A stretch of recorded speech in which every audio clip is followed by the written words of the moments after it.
Welcome to It Takes Two. I'm Blair. I'm Chris. And today we'll be talking about the Kardashians season 5, episodes 9 and 10. Listen here, this is the finale for the show and the finale for us forever doing this show ever again. I don't know why or how they got Hulu to pay for this type of show.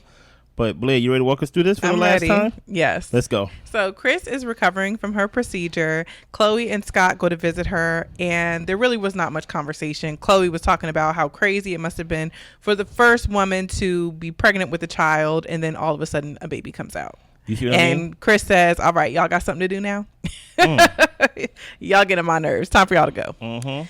So Kim ended up sliding. So she has like a sliding door. I think she was saying like from her bathroom. Yeah. And she was distracted because one of her sons came in with some chips, and it was after 9 o'clock, and she was yelling at him, "No chips!" And she ended up slamming her finger in the door.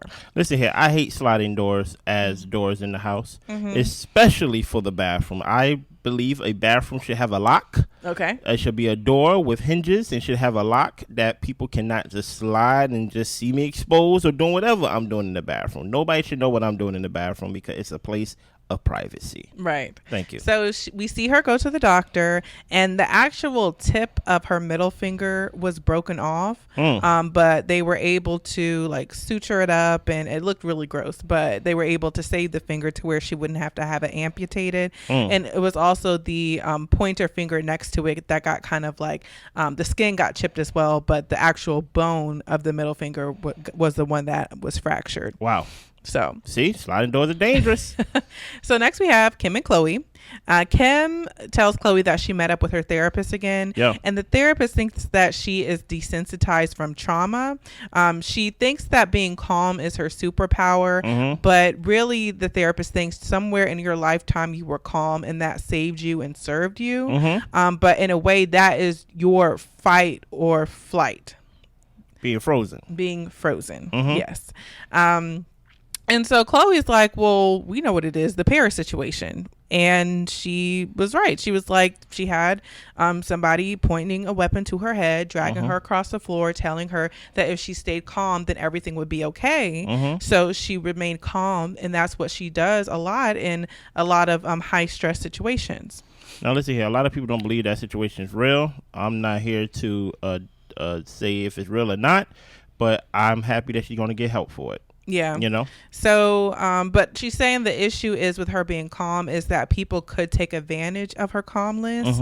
And also she could, in a way, be turning it into a robot and being emotionless, which is not good. Emotions are good for people to have. So the therapist also asked Kim, why does she work so much? And Kim says to Khloe, I think Kourtney is right. When back, if we think about the whole Dolce & Gabbana thing, and Kourtney is like, well, what drives you? What makes you do all of this? Like, what is basically your goal? Like, you're just running yourself into the ground. And Kim took what Kourtney said. She was defensive about it. But after thinking about it, she understands that she is running from dealing with things by busying herself. Okay. So the therapist started watching the show to kind of get a better idea of like the family dynamics. Yeah. Not this season or the previous seasons. I think she was watching Keeping Up to get a good idea of the family. And therapist said everybody needs therapy, especially Khloe. So Kim invited Khloe into her therapy journey, and Khloe she's open to therapy, but she also doesn't feel like she needs therapy. Yeah. But that's going to be a conversation for a later time. Well, Kim fills Khloe in on the Gypsy Rose conversation, and they are actually, Kim and Khloe are going to do a prison visit and bring cameras in to have some of the people in prison tell their stories. Now, question, why do you think Kim works so much? I think that's what gives her value, what makes her feel important, or what maybe even keeps her name to the forefront. If she always is doing something, busying herself, and of course making money as well, like who doesn't want to make money? But I think that she enjoys having a task or something to do. And also, not to say she wants to be away from her kids, but I think that's not a downside, is that when she works she can be away from her kids. So yeah, I don't think it's money motivated at all, actually. I think they got enough money that they don't even, it's not even a thought. I think the way social media is, that on the surface, it doesn't take a lot to be Kim Kardashian anymore. Mm-hmm. Back in the day, Kim Kardashian was an anomaly to where you can look at her and just be like, whoa, okay, she is basically the social media, things like that. Of course, she got other things, other products and things like that. But I think it's so easy, and how fast social media is, it's easy to forget. And I think Kim is really just doing a lot just to keep her name in our heads. Yeah. I don't think it has nothing to do with money. I don't think it has nothing to do with her kids, even though that's a plus. I don't think it has nothing to do with any goals she has. I think it's strictly as trivial as, I'm going to be forgotten. So I need to continuously work, and make sure that I'm in the limelight, because as quickly as social media is, especially how people forget one day on to the next, that like Kim Kardashian is basically, she's kind of getting to the point where she's almost a dinosaur in this industry and stuff like that. Like the younger people are basically about to start and take over, and Kim is doing her best to compete with them, in my opinion. That's true. So we find out that Mason decided to stay back with his dad instead of going to Australia with Kourtney and the rest of the kids and Travis. So Kourtney is out with the nanny, Rain, and Penelope, and they're all talking about their peaks and pits about their stays in Australia so far. Kourtney is terrified of the spiders in Australia, and she says that is one of the reasons why she would never move to Australia. But just seeing how Rain is interacting, just kind of really goofy, kind of sarcastic. Kourtney is seeing how he is having some of the same humor as his dad, and she's just kind of sarcastically like, we need that. That's the great thing, huh? I know, right? Well, girl, that's the baby daddy. So and that's how it goes. So Malika and Khloe go out to eat. And Khloe asks her about her journey when it comes to getting like a sperm donor, or kind of where she's at with that. And Malika now is thinking that she doesn't want to take having a child into her own hands. Like she's wanting to date and meet a guy, and that's kind of the avenue that she's moving on at this point. Next, they discuss what they should do for Khloe's birthday, and Malika's like, maybe we can do like an eat, pray, love type of situation. It's kind of like therapy, but in your own way. And Khloe says that she's done therapy before, and she just hasn't found it to be helpful. She feels like the therapists that she's went to, they've listened a lot but didn't provide much guidance. And she said there was a therapist that told her that she didn't need therapy, because she was saying that when the therapist was asking her stuff, like the way she processes things and understands things and copes with things, like it's pretty healthy. And the therapist was also saying that as far as any type of recommendations, I mean, they really didn't have any for her, because it's not like she was angry or had negative feelings about situations. She had pretty much resolved whatever feelings about any situation she had. But Malika tells her, you just need someone to help you find your way from hibernating behind the gates. Like, you just need to kind of move on from where you're at. So Khloe is open to therapy, and she admits that she could have more adult social interaction, maybe like a dinner a week. Now here's the thing about Malika, right? Malika is the baby mom to OT Genesis, I believe, right? Now, here's the thing about being a sperm donor and things like that, or you getting a baby through that. You can't put nobody on child support through that. You get what I'm saying? I know Malika may come from money and things like that, but guess what? More money can actually, for Malika's sake, listen, it's a lifestyle. She's keeping up with the lifestyle and things like that. And I feel like, of course, she's going to date, because it's like, oh, I can put somebody on child support and I can continue this lifestyle of basically keeping up with the Kardashians, literally. Okay. You get what I'm saying? My only commentary was about Khloe, really. I think that how do I put it? Help me out. I feel like the show, or at least the people Khloe is around, is making her wanting to stay home a bigger issue than it is. A lot of people, once they hit their late 30s, 40s with children, are at home with their kids. And maybe when you're in their lifestyle is different, because you don't necessarily have to be home with your kids because you have nannies. And the thing is, like, Kim was known for being a socialite, and that's like a whole different world. So I can understand the sisters and all them like having to socialize as being part of their job, or just kind of like part of their lifestyle. But I don't understand really why Khloe can't decide to have a more quiet, private life, if that's what she wants. Some people, go buy ranches and never see the limelight again, and they're just enjoying their life on a ranch. So I'm just like, to me, it's to each his own, as long as Khloe is not afraid. But I think that is the problem too. I think Khloe is a little bit afraid to put herself out there again, and I think probably that's the only thing she should get over. Overall, it just pretty much seems normal to me that Khloe, as she's getting older, wants to be home with her kids and live a more family-centered life. Yeah. I think what with her is just, we need a storyline. That's basically what it is. We need a storyline, and each sister is going to get a turn of what the storyline is going to be. Last year, it was Kourtney and things of that nature with the relationship with her and Kim. This year, Kourtney was pregnant and things of that nature. So Khloe, we go basically, what do you want it to be centered around? Okay, you being home with the kids. Okay, Tristan got a job now, so he's not gonna be around. Okay, let's talk about how much you're home. It's literally nothing. Whole time Kim don't have a storyline. You get what I'm saying? Kim just got meetings, photo shoots, and that's it. Literally nothing else. Right. Well, Travis is back in Sydney. Yeah. Australia. He's been in Australia touring, but it's been 9 days since he and Kourtney have been together. It's the longest they've actually been without each other after the baby has been born. Okay. So Kourtney has a nanny for the baby, so she can do different like adventure activities with the older kids.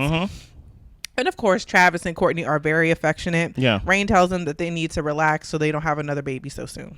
And listen here, you have a nanny because you're rich. I understand, like, you may say I have a nanny because I want to be with the older kids sometimes. No, you have a nanny because you're rich. And that's what we expect you to have. You get what I'm saying? Right. So we see Kourtney, Khloe, and two of Khloe's guy best friends. They go in for the prison visit. So this prison is a level 2 prison, which is a lower level prison. And they are doing things kind of like the Norway style as far as making things more rehabilitative. So one of the programs that they have is dog training. Okay. So Kim and Khloe greet the prisoners. The guys explain the dog training program and how it not only helps them train the dogs, because the dogs are going to people, police officers, military, all this type of stuff, but it helps with the prisoners and their compassion and vulnerability. Nice. We actually see where the guys sleep, and they have bunk beds, and the dogs sleep in the kennels.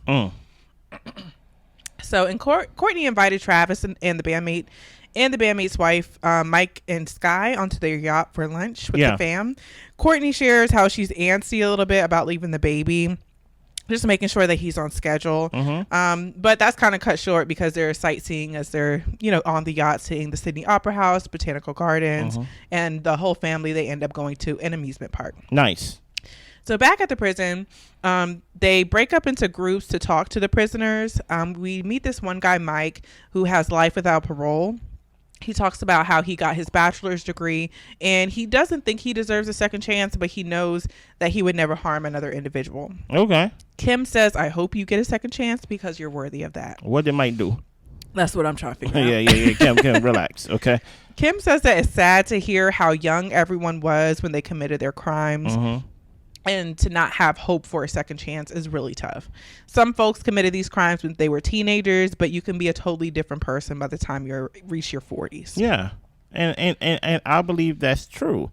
And for your sake, I'm happy you're a different person. Serve this life sentence, though. Because depending on the crime, you may have took someone's life. You may affected someone's family for forever. You get what I'm saying? So even though you are in there and there's no chance of you getting out, you are a different person. Yes, the prison rehabilitation system happened for you, and I'm happy for you. But you're gonna stay here, buddy. Right. You get what I'm saying? And you could train these dogs. You should get all these degrees and things of that nature. And the fact that he come to terms and say, I don't deserve a second chance, I want to know what you did, Mike. You get what I'm saying? So one guy said that, some of us were taught violence, drugs, and alcohol were options as far as like tools in our tool belt. But being in prison, they actually gain more productive tools to use as far as handling conflict and situations. Yeah, like talking. So we meet a guy named Oscar, and he talks about how his victim's mother said that she wishes that he has nothing to look forward to. And Oscar said that he felt that way before prison.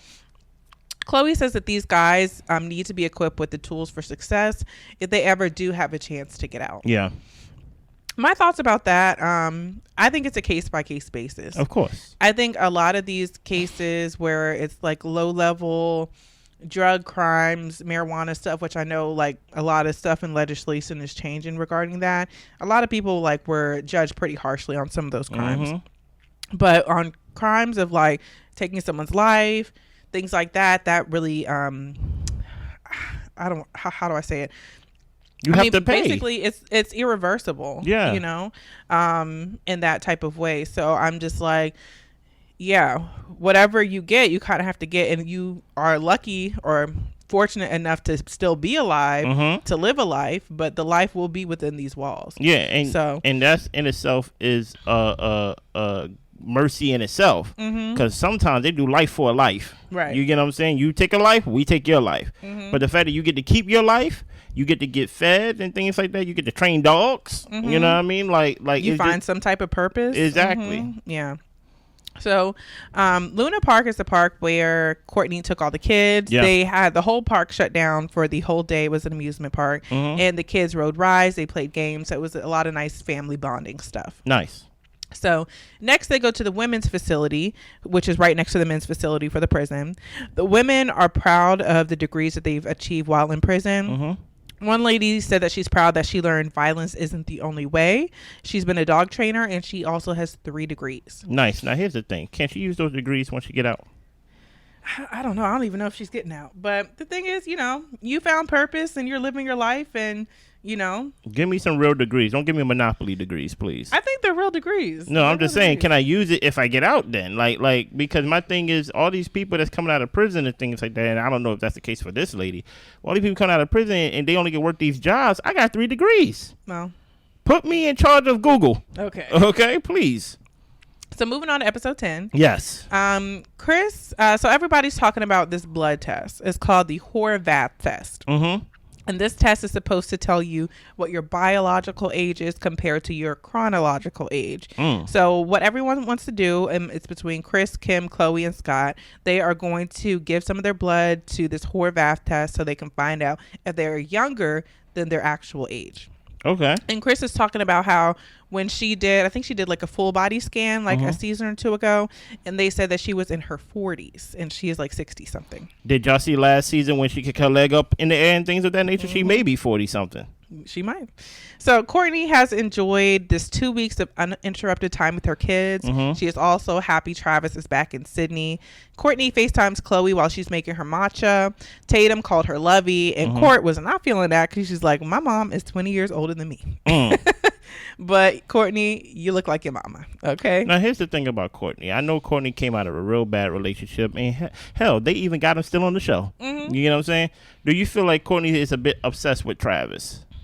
Yeah, but I think it works for them. Okay.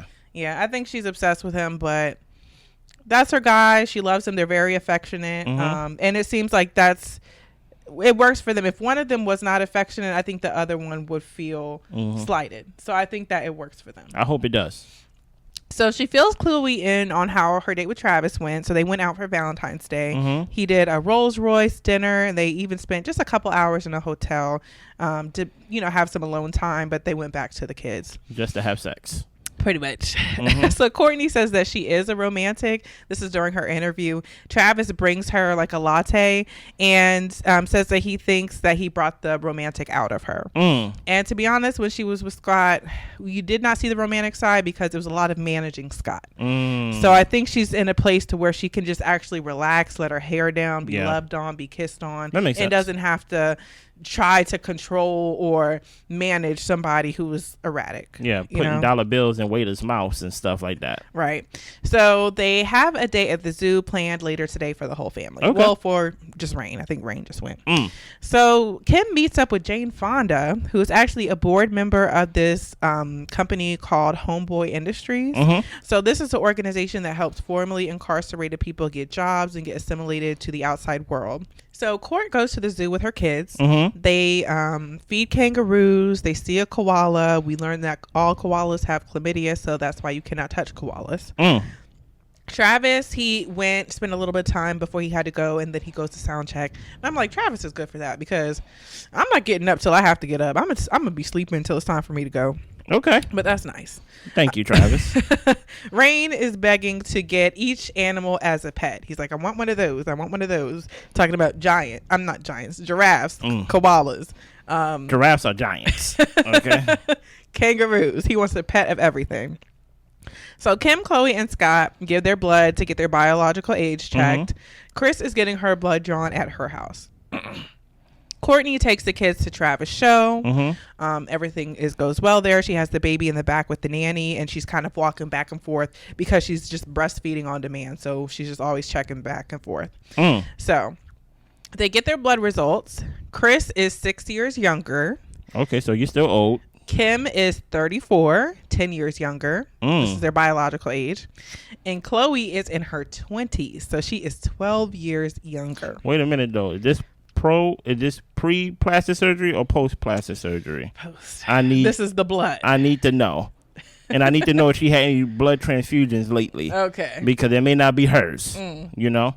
So Khloe is actually number 7 in the world as far as self-rejuvenation.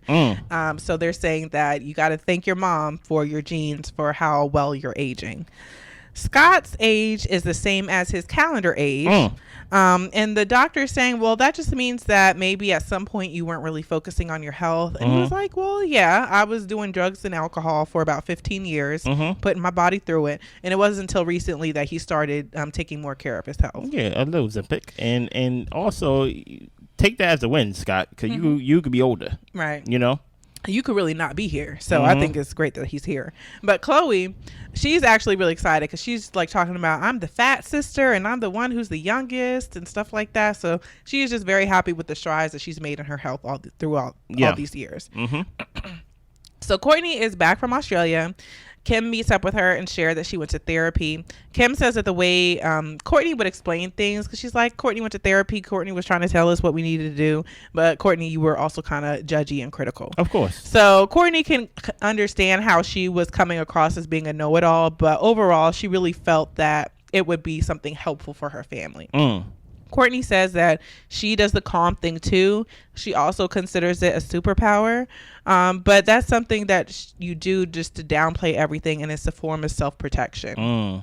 So Kim says that when people get in her way, she gets upset and she will bulldoze anybody in her way. If you're telling me that I can't do this, I shouldn't do this, or I should do this, Kim is going to do what Kim wants to do. So she's really doing the therapy so she can have better relationships with her kids and her future partner. Who do you think will be her next future partner? It could literally be anybody. But if you had to guess. Somebody younger. Somebody white? Somebody from another country? I really have no idea. I think somebody who's in the limelight still. I don't think she's going for like a billionaire who's out the scene. I think she's going for another celebrity. Somebody that's in the scene. Yeah. Okay, so if somebody's in the scene, I will say she will be with. See, she can't circle back. See, once you go Kanye, it's kind of hard. I kind of like once you go Kanye, you gotta go somebody out the scene. I see her going with somebody that we don't know. Okay. Somebody who's Italian. I don't know why I say Italian, but I go Italian. Okay. So Kylie is hosting the family dinner. Why? The finale dinner, because Kylie hasn't been to work.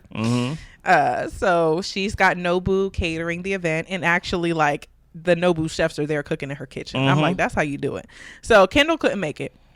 They all talk about their blood tests, the trip to Australia. They talk about their peaks and pits, and we see flashbacks of the season, and the season is a wrap. Listen here, Hulu, cancel the show.